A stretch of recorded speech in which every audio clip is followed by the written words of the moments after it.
the meaning of devolution. Na hiyo pesa nikileta hapa, niko na jukumu ya pili. Niko na jukumu ya kukuuliza hiyo pesa unatumia namna gani.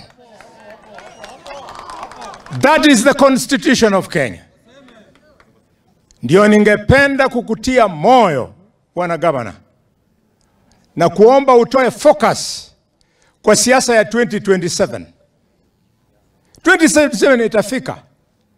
Utakuwa na mpinzani, awe Ross, awe Perpetua, awe Amng'oka, awe Elsie, awe Dr. Bonny Khalwale, utakuwa na mpinzani.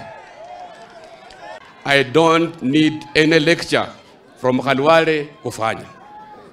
Wewe kazi yako ni kwenda kuleta pesa so that you give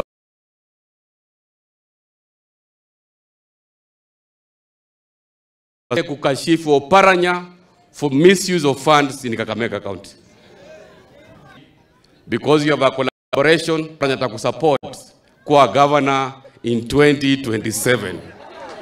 My brother Khalwale, you were the senator of Kakamega in 2013.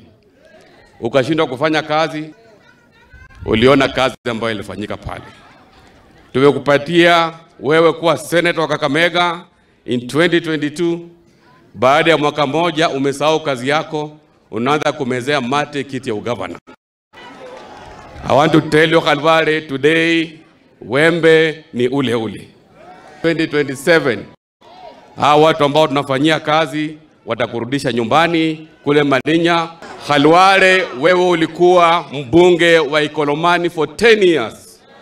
Hata choo moja haukujenga kule.